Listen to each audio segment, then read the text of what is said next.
ఈ రోజుటి episode explanation గురించి చూద్దాం. ఈ రోజైతే సుమిత్ర గురించైతే ఒక మంచి ట్విస్ట్ అయితే ఉంది. ఆ ట్విస్ట్ తెలుసుకోవాలంటే ఎపిసోడ్ ఫుల్ ఎక్స్‌ప్లనేషన్ అయితే మీరైతే చూడాలి. ఇంక ఎపిసోడ్‌లోకైతే ఎళ్తే వైరా అయితే ఒకరి కోసం అయితే వెయిట్ చేస్తా ఉంటారు. అప్పుడే వైరా కింద పని చేసేవాడు అడుగుతాడు. "ఏమైంది బాస్ ఎవరి కోసం వెయిట్ చేస్తున్నారు? మీరు ఇలా వెయిట్ చేయడం నేనెప్పుడు చూడలేదు" అని అడుగుతాడు. "ఈ మాట నువ్వు చివర్లో అను. ఎందుకు వెయిట్ చేస్తున్నావు నీకప్పుడు చెప్తా" అనైతే వైరా అయితే అంటాడు. ఇంకా ఆలోపే ఇంకా కాశీ అయితే వస్తాడు. ఇంకా వైరా అయితే సార్ ఎప్పుడైనా వచ్చింది? ఏమైంది? ఏమైనా తీసుకుంటారా సార్? ఏమన్నా తీసుకుంటారా? మీకు మంచి పోస్ట్ ఇద్దాం అనుకుంటున్నాను సార్. ఏమైనా తీసుకుంటారా?" అని సార్ అనేసరికి ఇంకా కాశీకయితే బిత్తరపోయి చూస్తా ఉంటాడు. సార్ నన్నేనా పిలుస్తుంది మీరు? నేను మీకు దగ్గర జాబ్ కోసం వచ్చాను సార్. జోష్నాకు చెప్తే మీ దగ్గర జాబ్ కోసం నేనొచ్చాను సార్. మీరు ఎవరినో అనుకోని ఎవరితోనో మాట్లాడుతున్నట్టున్నారు సార్ అనైతే కాశీ అయితే అంటాడు. లేదు సార్ మీతోనే మాట్లాడుతున్నాను నేను. జోష్న గారు చెప్పింది మీ గురించే కదా! మీరంత మెరిట్‌ని చూడటం నేనిదే మొదటిసారి సార్. మీ అంత యంగ్ టాలెంట్‌ని కూడా నేనిప్పుడే చూడటం. మీ అంత యంగ్ టాలెంట్ నా కంపెనీలో ఉండాలనుకుంటున్నాను సార్. అందుకే మిమ్మల్ని సార్ అని పిలుస్తున్నాను. మళ్ళా మీరెక్కడికైనా ఎళ్ళిపోతారేమో అని. మిమ్మల్ని మాత్రం నేను వదులుకోవాలనుకోవట్లేదు సార్. మిమ్మల్ని నా దగ్గరే ఉంచుకోవాలనుకుంటున్నాను. మీకు అది ఇష్టమేనా కాదా సార్ అనైతే వైర్ అయితే అడుగుతాడు. మళ్ళీ నాటకం ఆడుతూ అయితే అడుగుతా ఉంటాడు. ఇంక కాశీ అయితే అవును సార్ నాకిష్టమే నేను జారుతాను అనేది అడుగుతా అంటాడు. ఇంకప్పుడైతే వైరా అడుగుతాడు. "మీరు ఇప్పుడు ఎక్కడ పని చేస్తున్నారు సార్? ఎక్కడ పని చేస్తున్నారు?" అని అడుగుతాడు. అప్పుడు కాశీ చెప్తాడు. "సార్ మీరు నన్ను సార్ అని బాకండి సార్. మామూలుగా కాశీ అనండి. నేనిప్పుడు ఎక్కడ పని చేస్తున్నానంటే జోష్నా రెస్టారెంట్స్‌కి పీఏగా పని చేస్తున్నాను సార్." "పీఏనా? మిమ్మల్ని పీఏగా పెట్టుకున్నోడు ఎవడు? అసలు మీ అంత మెరిట్‌ని అసలు సీఈఓ చేయాల్సింది అసలు సీఈఓ కన్నా మీ అంత మెరిట్ ఉందా? అలాంటోడిని పీఏగా పెట్టారు. నాకు తెలిసి మిమ్మల్ని ఏదో డిగ్రేడ్ చేయడానికి, మిమ్మల్ని ఏదో తొక్కేయడానికి పీఏ పోస్ట్‌లో పెట్టినట్టున్నారు ఆళ్ళు. మీ అంత మెరిట్ దొరకడం చాలా కష్టం కాశీ. మిమ్మల్ని అసలు ఇలాంటి పోస్ట్ ఎలా పెట్టారు?" అనేది వైరా అయితే అడుగుతాడు. అప్పుడు కాశీ చెప్తాడు. కొన్ని చెప్పుకోలేని కారణాల వల్ల అలా చేయాల్సొచ్చింది సార్ అని అయితే కాశీ అయితే అంటాడు.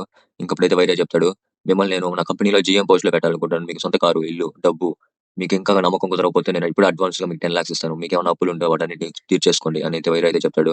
ఇంకా ఆ మాటనైతే కాశీ అయితే నమ్మలేకైతే చూస్తా ఉంటాడు ఇంక అట్టానే. ఇంక వైరా అడుగుతాడు నన్ను మీరు నమ్మట్లేదా? నమ్ముతున్నారా? నమ్మట్లేదా? లేకపోతే ఆగండి ఫోన్ చేస్తానని అయితే ఫోన్ చేస్తాడు. ఇంక జోష్నాకైతే ఫోన్ చేస్తాడు. "జోష్న గారు మీరు చెప్పిన అబ్బాయి కాశీ నా దగ్గరికొచ్చాడు. కానీ నేను చెప్పింది ఏమి నమ్మట్లేదట్టుంది. మీరు కొంచెం మాట్లాడి చెప్పండి. నమ్మకుండా నేను పెట్టుకోలేను" అనైతే ఇంక వైరా అయితే జోష్నతో చెప్తాడు. ఇంక జోష్నకైతే ఫుల్ క్లారిటీ అయితే వచ్చేసిద్ది. ఇంక బుట్టలో పడ్డాడు కాశీ. ఇంక కాశీతో అయితే మాట్లాడిద్ది. "హలో కాశీ. నేను నీ టాలెంట్‌ని, మెరిట్‌ని చూసి నాకు దగ్గర ఎలాంటి జాబ్ అంటే నా దగ్గర ఎలాంటి నేను దేనికి పనికి రాకపోయినా గానీ నీ మెరిట్ వృధా కాకూడదు అనే ఉద్దేశంతో నీకు నా కంపెనీలో కాకపోయినా వేరే కంపెనీలో జీఎం పోస్ట్ ఆఫర్ చేసినట్టు చూసాను. జీఎం పోస్ట్ అంటే సింపుల్ కాదు. నీకు సొంత ఇల్లొస్తది. సొంత కారు, డబ్బు ఎంత కావాలంటే అంత డబ్బు ఎంజాయ్‌గా ఉండొచ్చు. అని అయితే జోష్న అయితే చెప్పిద్ది. నీకు ఖచ్చితంగా నచ్చిద్దని నేను అనుకుంటున్నాను. ఇప్పటికైనా వాళ్ళ బుట్టలో నుంచి బయటకొచ్చేయి. మనం ఒక కుటుంబం ఎప్పటికైనా నీకు రాని ఒకటే. మా కుటుంబానికి, నీ కుటుంబానికి ఒకవేళ శత్రుత్వం ఉన్నా గానీ మనకి ఏ శత్రుత్వం లేదు. మనం ఇప్పుడు యునైటెడ్‌గా కలిసి అందరిని ఎదుర్కోవాలి కాశీ. ఇప్పటి నుంచైనా బయటికి రా వాళ్ళ బుట్టలో నుంచి అనైతే జోష్న అయితే చెప్పిద్ది. ఇంక సరే అని చెప్పి జోష్న అయితే కట్ చేసేసిద్ది. ఇంక కాశీ అయితే ఫోన్ అయితే ఇంక వైరాకయితే ఇచ్చేస్తాడు. అప్పుడు వైరా అడుగుతాడు. "ఇప్పటికైనా నా మీద నమ్మకం వచ్చిందా కాశీ?" అనైతే అడుగుతాడు. "ఆ! నమ్మకం వచ్చింది సార్. చాలా అంటే చాలా థాంక్స్. మీ రుణం ఈ జన్మలో తీర్చుకోలేను" అనైతే అంటాడు. అప్పుడు వైరా అంటాడు. నా రుణం ఖచ్చితంగా తీర్చుకుంటావు. దానికి సందేహం కూడా లేదు. కాకపోతే నేను చెప్పిన 2 విషయాలు నువ్వు చేస్తే చాలు. ఒకటి నిన్ను పీఏగా పెట్టుకున్న ఆ సీఈఓకి గట్టిగా బుద్ధి చెప్పాలి. అది కూడా నేను చెప్పిన టైంలో బుద్ధి చెప్పాలి. ఇంకొకటి ఎంత వీలైతే అంతగా ఆ పోస్ట్‌కి రిజైన్ చేసి ఆ సీఈఓకి బుద్ధి చెప్పి నా దగ్గర జీఎం పోస్ట్‌లో జాయిన్ అవ్వు.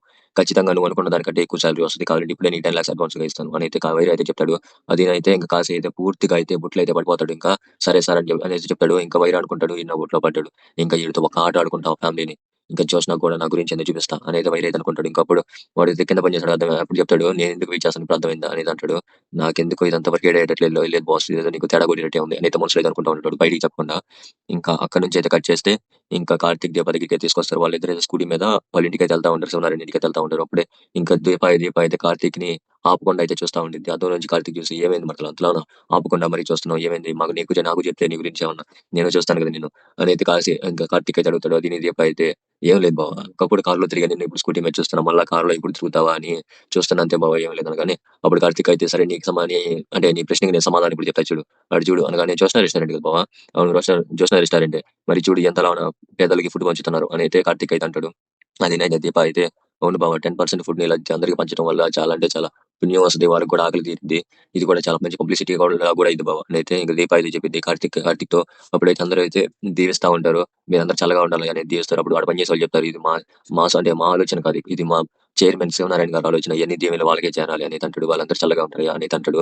అప్పుడైతే దీప అయితే అనేది "చూసావా బావ అందరూ మనస్ఫూర్తిగా దీవిస్తున్నారు. ఇలాంటి దీవెనలు ఎవరికి దక్కుతాయి బావ" అని అయితే దీప అయితే అనేది "అవును మరదలా ఖచ్చితమే." అప్పుడు కార్తీక్ అంటాడు "ఏది కాశీ కనపట్లేదే ఎక్కడికెళ్ళి ఉంటాడు కాశీ కనపట్లేదు" అని అయితే కార్తీక్ అయితే అంటాడు. అప్పుడు దీప చెప్పిద్ది ఇదొక ఫుడ్ ట్రకే కాదు కదా బావ చాలా ఫుడ్ ట్రక్స్ ఉన్నాయంట కదా! చాలా ఫుడ్ ట్రక్స్ పెట్టానని చెప్పారు కదా! వేరే వాడి దగ్గరికి ఏమన్నా ఎల్లుంటాడులే బావ అని అయితే ఇంక దీప అయితే అనేది కార్తీక్‌తో. ఇంకా అదేలే అనుకోని కార్తీక్ కూడా గమ్మున అయితే అయిపోతాడు. ఇంకా అక్కడి నుంచి అయితే కట్ చేస్తే ఇంకా శ్రీధర్ దగ్గరికి తీసుకొస్తారు. శ్రీధర్ అయితే లోకల్ టీవీ ఛానెల్స్ ఉంటాయి కదా! టీవీ ఛానెల్స్ వాటికైతే ఇంటర్వ్యూ ఇస్తా ఉంటాడు.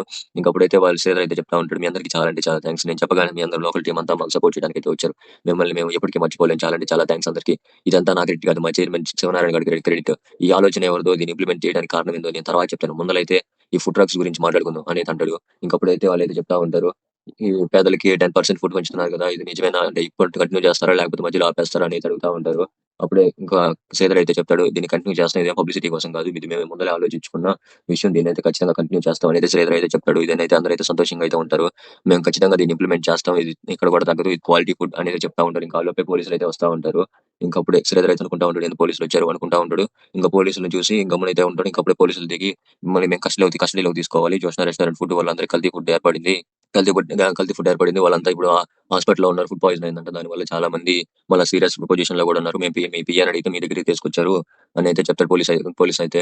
ఇంకప్పుడే శ్రీధర్ అయితే అడుగుతాడు. లేదు ఎస్ఐ గారు మేము మంచి క్వాలిటీ ఫుడ్ ఏర్పరుస్తాం కదా! దానికేముంది మేము మంచి క్వాలిటీ ఫుడ్ ఏర్పరుస్తాం అనేది అనగానే అప్పుడు న్యూస్ ఛానెల్ వాళ్ళు అంటారు. మీ బిజినెస్‌ల కోసం పేదవాళ్ళ కడుపులు కొట్టి వాళ్ళ ప్రాణాలతో ఆడుకుంటారా? మరి ఇంత నీచంగా దిగజారుతారా? అని అయితే వాళ్ళైతే అడుగుతా ఉంటారు. ఇంకా శ్రీధర్ అయితే ప్లీజ్ నేను తర్వాత చెప్తాను మీకు. ప్లీజ్ తొందరపడమాకండి తర్వాత చెప్తాను అనేది అంటాడు. ఇంకేం సార్ త్వరగా తర్వాత చెప్పేది మీరు ఇంతలో నష్టం జరిగిపోతుంటే అనేది న్యూస్ ఛానెల్ అందరూ అయితే అంటా ఉంటారు. ఇంకప్పుడే శ్రీధర్ అయితే ఏం చెప్పలేకైతే గమ్మునైతే ఉండిపోతారు. ఇంకప్పుడైతే వాళ్ళైతే అడుగుతారు. మీ పీఏ మీ దగ్గరికి తీసుకొచ్చారు. మరి మీరు కూడా నా తప్పు కాదంటే మేము చైర్మన్ దగ్గరికి వెళ్ళాల్సి వచ్చింది అనేది అంటారు. పోలీసులు అయితే అప్పుడైతే శ్రీధర్ అయితే అంటాడు. లేదు ఇదంతా నా తప్పే. నా కారణంగానే జరిగింది. నేనే దీనికి మొత్తం రెస్పాన్సిబిలిటీ నేను అనగాని కారణంగా అనగాని ఇంకా న్యూస్ ఛానల్ అంటే మీరు అనుకోని చేశారా? లేదు అనుకోని చేయలేదు అని చెప్తా ఉంటాడు. ఇంకప్పుడు పోలీస్ అయితే రండి సార్ వాళ్ళంతే తీసుకెళ్ళి ఇంకా అని చెప్పి ఇంకా శ్రీధర్ అయితే తీసుకెళ్ళిపోతారు. ఇంకప్పుడైతే శ్రీధర్ అయితే కార్‌లోకి అయితే ఎక్కుతారు. ఇంక శ్రీధర్ కాశీ అయితే కార్‌లోకి ఎక్కుతారు. ఇంక పిఏని కూడా ఎక్కాలి కాశీ కూడా ఎక్కుతాడు. ఇంకైతే వాళ్ళైతే తీసుకెళ్ళిపోతారు. ఈ విషయం అయితే ఇంకా ఎవరికి కూడా తెలీదు. ఇంకప్పుడు ఇంకా కట్ చేస్తే ఇంకా దీప దగ్గరికి అయితే తీసుకొస్తారు. దీప అయితే ఇంక అంతా చిమ్ముతా అయితే ఉండిద్ది. ఇంకా ఆలోపే ఇంకా సుమిత్ర అయితే వచ్చిద్ది. సుమిత్ర వచ్చి "ఏమైంది దీప నువ్వు చిమ్ముతున్నావు" అనగానే "నేనే కదమ్మా చిమ్మాల్సింది. నేనే కదా పని మనిషిని. నేనే కదమ్మా చిమ్మాల్సింది. అది కాదు నేను అడిగింది. ఈ టైంలో నువ్వు చిమ్మటం ఎందుకు?" అనేది అనిద్ది. "మరి ఎవరు చిమ్ముతారమ్మా? నకి" అనేది అడిగిద్ది. ఇంకా సుమిత్ర అయితే "మీకిచ్చేదేందమ్మా అంటే నేనే చిమ్ముతాను కదా" అనేది అడిగిద్ది. అని చెప్పిద్ది. అప్పుడైతే సుమిత్ర అయితే అనిద్ది. ఏమనిద్దంటే నేనే అంటే అసలు నేను చెప్పేదానికి నీకు అసలు ఇనాలనిపియట్లేదే. ఒక రకంగా చెప్పాలంటే నీకు నీ యజమాని పట్ల అసలు గౌరవం కూడా లేనట్టుంది. గౌరవం ఎందుకు లేదమ్మా? ఏం మాట్లాడుతున్నారు మీరు? ఏం మాట్లాడుతున్నారంటే గౌరవం ఉంటే నువ్వు నేను చెప్పగానే చీపిరిస్తావు కదా! అనేది అనిద్ది. సరేమ్మా తీసుకోండి అనేది చీపిరి అయితే ఇచ్చిద్ది. ఇంకప్పుడే సుమిత్ర అయితే నేను చిమ్ముతాను నువ్వు కొనుక్కో. నువ్వు కూర్చో అని అయితే ఇంకా దీపక్ అయితే చెప్పిద్ది. ఇంకా అవుద్దమ్మా నేను చిమ్ముతాను అంతే. అప్పుడు సుమిత్ర నేను చెప్పిద్ది కారణం నేను చిమ్మటానికి ఇప్పుడు కారణం ఉంది. నువ్వు ఇప్పుడు గర్భవతివి. నువ్వు వంగి చిమ్మినప్పుడు కడుపు మడత పడినప్పుడు కడుపులో ఉన్న బిడ్డకి ఒత్తిడి తగిలిద్ది. ఆ ఒత్తిడి తగలటం వల్ల ఆ చిన్న ప్రదేశంలో వాడు ఎంత ఇబ్బంది పడతాడో ఆలోచించు. ఒక రకంగా చెప్పాలంటే నువ్వు అంటే ఎవరైనా ఆడపిల్ల గనుక కడుపుతో ఉన్నప్పుడు పుట్టింటికే తీసుకెళ్ళిపోతారు. మొదటి 3 నెలలు పుట్టింట్లోనే ఉంచుతారు. ఎందుకని? తనకి ఎలాంటి ఇబ్బంది కలగకుండా స్వేచ్ఛగా, ఆనందంగా ఉండాలని తీసుకెళ్తారు. అత్తారింట్లో ఉండొచ్చు కానీ అంత స్వేచ్ఛ ఉండదు. అడిగింది చేపించుకోలేదు. ఏది కూడా వాళ్ళకి ఎక్కువగా చెప్పలేదు. 3 సార్లు చెప్పినా, 2 సార్లు చెప్పినా దానికే వాళ్ళకి ఇసుగు పుట్టి తిడతారు. అందుకే వాళ్ళని 3 నెలలు పుట్టింట్లోనే ఉంచుతారు. ఆ 3 నెలలు కన్నతల్లి ఒక సంవత్సరం పిల్లని అంటే సంవత్సరం బిడ్డని ఎలా చూసుకుంటారో వాళ్ళని అలా చూసుకుంటారు కాబట్టి మొత్తం అంటే 3 నెలలు అక్కడే ఉంచుతారు. తర్వాత కాన్పుకి కూడా అక్కడికే తీసుకెళ్తారు. ఇప్పుడు అత్తారింట్లో అనుకో 2 సార్లుకి విసుగొచ్చేసిద్ది అత్తకి. కానీ ఎంత అత్త అనుకున్నా గాని అమ్మ కాలేదు కదా! అదే పుట్టిల్లనుకో అమ్మతో ఏదైనా చేపించుకోవచ్చు. అమ్మ నాకు ఇది బాగలేదు. అది నచ్చింది. ఇది నచ్చలేదు. ఇది నచ్చింది. అది నచ్చలేదు. అనేది చెప్పించుకుంటా సంతోషంగా అయితే ఉంటారు. కానీ ఆ సంతోషం అత్తారింట్లో దొరకదని పుట్టింటికి తీసుకెళ్తారు. కానీ నీకు ఆ సంతోషం లేకపోయింది అనేసరికి ఇంక దీప అయితే ఏడుస్తా ఉండిద్ది. నిన్ను ఏడిపించాలని నేను ఆ విషయం నీకు చెప్పలేదు. నీకెవరైనా చెప్పాలంటే నీకెవరో ఒకరు చెప్పాలి. కానీ నీకెవరు లేరు. కాబట్టే ఒక తల్లి స్థానం నుండి నేను చెప్తున్నాను అనేసరికి దీప అయితే సంతోషంగా అయితే ఉండిద్ది. సరే నేనే నీ తల్లిగా వచ్చాననుకో. ఇప్పుడు నేనే నీ తల్లిగా ఉన్నాననుకో అనేది అనగానే అప్పుడు దీప అనుకుంటా ఉండిద్ది. అనుకునేదేందమ్మా నువ్వే నా తల్లివి. కానీ ఆ విషయం నీకు తెలీదు అని అయితే దీప అయితే అనుకుంటా ఉండిద్ది. ఇంకప్పుడే సుమిత్ర అయితే సరే నువ్వు కూర్చో నేను చిమ్ముతాలే అని అయితే సుమిత్ర అయితే చెప్పి చిమ్ముతా ఉండిద్ది. ఇంకా ఆలోపు ఒక్కసారిగా దగ్గొచ్చేసిద్ది. దగ్గొచ్చేసరికి ఏమైందని దీప అయితే దగ్గరికెళ్ళిద్ది. ఇంకా దగ్గుతా ఒక్కసారిగా రక్తం అయితే పడిపోయిద్ది. నేను చెప్పాను కదా మొదట్లో సుమిత్ర గురించి ట్విస్ట్ ఉందని. సుమిత్రకైతే ఏదో బాగలేదు. ఇంకా దానివల్ల ఒకసారిగా రక్తం అయితే కక్కునిద్ది. చూసేది దీప అయితే భయపడిపోతా ఉండిద్ది. ఇంకా ఆలోపే దశరథ్ అయితే వస్తాడు. ఏమైంది అనగానే దశరథ్ కూడా ఇంకా రక్తం చూస్తాడు. అప్పటికే మనకు అర్థమైంది దశరథ్‌కి ఈ విషయం ముందరే తెలుసని. ఎవరికి కూడా చెప్పడు. ఇంకా అందుకని దశరథ్ అయితే సుమిత్రకు కూడా చెప్పడు. ఇంకా సుమిత్ర దగ్గరికి ఇంకా వేరే చోట అయితే కూర్చోబెడతాడు. కూర్చోబెట్టి అదంతా ఫ్లష్ అయితే చేస్తాడు రక్తాన్ని మొత్తం. ఇంకా మొత్తాన్ని రక్తం మొత్తం బయటికి పంపించేస్తాడు. ఇంకా దానివల్ల అయితే అప్పుడు దీప అయితే అడిగిద్ది భయపడతా. "ఏమైంది చిన్నయ్య గారు? ఏమైంది అమ్మగారికి అంతలా రక్తం కక్కుకుంటుంది. ఏమైంది?" అని అడగగానే "నేను తర్వాత చెప్తాలే దీప నువ్వు కిందకెళ్ళు" అనగానే అప్పుడు దీప అయితే ఎళ్ళకుండా ఆలోచిస్తా ఉండిద్ది. ఏమైంది అమ్మగారికి అనేది ఆలోచిస్తా అయితే ఉండిద్ది. ఇంకా దశరథ్ అయితే సుమిత్ర దగ్గరికి అయితే వెళ్తాడు. సుమిత్ర దగ్గరికి అయితే వెళ్ళగానే ఏమైందో తెలీదండి. ఒకసారిగా దగ్గొచ్చేసింది. ఏం లేదు సుమిత్ర అందరికి ఇలా ఒక్కొక్కసారి వస్తా ఉండిద్ది. అంతేనా అంతే ఇంకా సింపుల్‌గా అయితే చెప్పేస్తాడు దశరథ్ అయితే. ఇంక దీప అయితే ఆ విషయం ఆలోచిస్తా అయితే ఉండిద్ది. ఇంక దీపకి అయితే క్లోజప్ అయితే అసలు ఈ రోజు రేపు కంప్లీట్ అయిపోయింది. అసలు మీరు వచ్చిన ఖచ్చితంగా సబ్స్క్రైబ్ చేయండి. బెల్ ఐకాన్ ప్రెస్ చేసి పక్కన పెట్టుకొని ఎప్పుడు నోటిఫికేషన్ వస్తుంది. లైక్ పంపిస్తే చాలా మందికి వాళ్ళకి నచ్చి సపోర్ట్ చేయడానికి కూడా ఛాన్స్ అయితే ఉంది. ఎవరికైనా చూస్తారంటే వాళ్ళకి షేర్ చేస్తారని కొంచెం ఎంకరేజ్‌మెంట్‌గా కూడా ఉంది. అసలు మర్చిపోకండి.